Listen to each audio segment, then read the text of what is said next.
Hi! So today I am making Rosemary Focaccia Bread, and I wanted to show you guys how easy this is and how delicious this looks. So, I've mixed it. Very, very simple. 1.5 cups of warm water, and to start you do 2 tablespoons of olive oil, and you're going to mix it with a dough hook, 6 minutes, scrape in between, and that is how it looks. Pour it into a well-greased bowl, cover, and let it rise a bit for about an hour. So,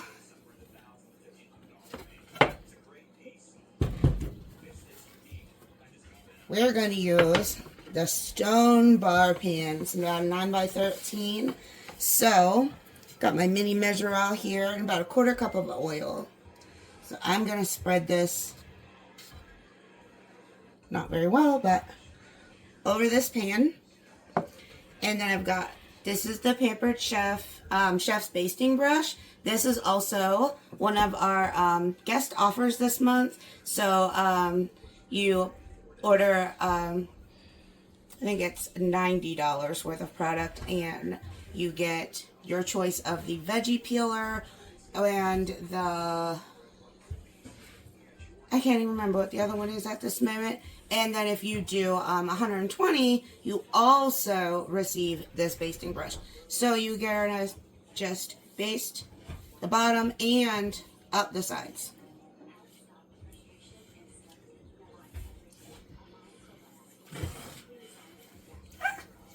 This is going to rise the whole way up this pan. Once we're done here, this should double in size.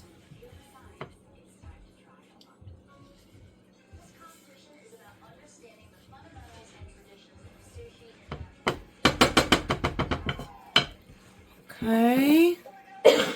My scraper right there. Yep, that one. Thank you. Alright. So I've got my heavy mix and scrape here. Heavy duty. It is so nice, especially for doughs. So that way you can, don't have to worry about them bending and twisting and going all over the place on you. See how easy that was? So now, we've got our pan oiled, very important so that this bread dough really rises and does not stick. So now we're just going to pull this toward the edges a little bit and press gently into the dough.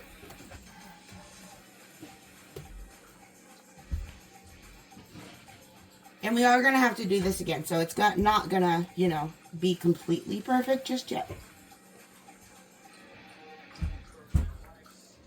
But when you're done,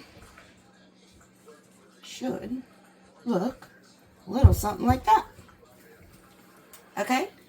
So you're just going to gently press. You want it to not pull. And see how like how the dough is kind of sticky still? That's what you want. That's exactly how it should look. So the recipe is going to tell you that you need 1/2 cup of oil divided. And you see we only started with the 2 tablespoons. And then you add the 1/4 cup to the pan. So, and then you have an additional, I think it's, let's see here.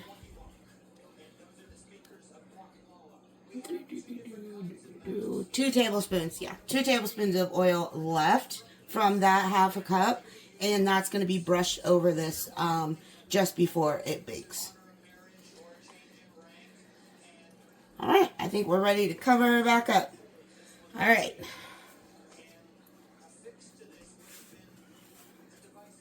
So the dough we had already let rise for an hour. Now we're going to cover this pan and we're going to let it rise an additional 2 to 3 hours. And what you cover it with just needs to be something that's not going to leave any kind of debris on top of your dough. This is actually like kind of like a baker's mat where you can kind of put cookies on it to cool. So it's perfect. Alright, so we'll come back and we'll see what it looks like after it's doubled. And we're going to add a little special topping to it and pop it in the oven. Alright, so we have let this rise, our Rosemary Focaccia Bread. So, now that it has about doubled in size and it's spread out nice on the pan, We've got our oven preheating to 450 degrees. We're just going to take this and drizzle, whoops, not on the counter.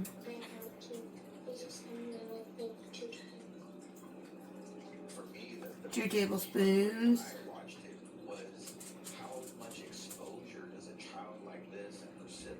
of olive oil on top, and we're going to just gently press this down into the dough.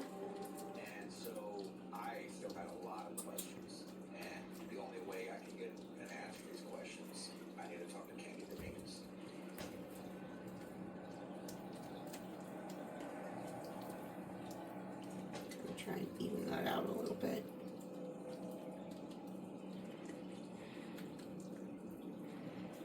And then, what else goes better with rosemary than basil? So we're going to add some fresh chopped basil on top.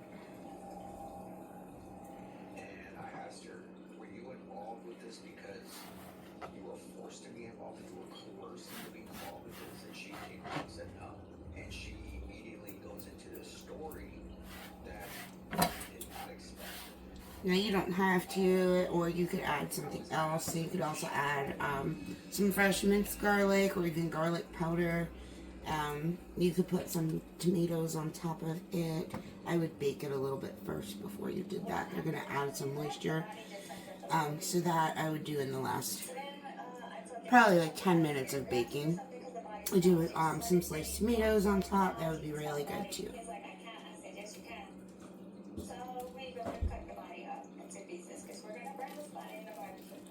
So I'll push that basil down a little bit into that. Now I didn't want to mix it into the dough so it didn't express all of the basil into the dough. This will give it just a nice good flavor and a nice pop of color on there. Alright, so this is going to bake about 22 to 26 minutes. And then you're going to want to let it set and cool in the pan for about 5 minutes before you try and take it out. It should slide right out. Cool it completely before cutting it. And it looks really good with our spaghetti dinner that we're going to have tonight. So it's going to be really delicious. Alright, see you later.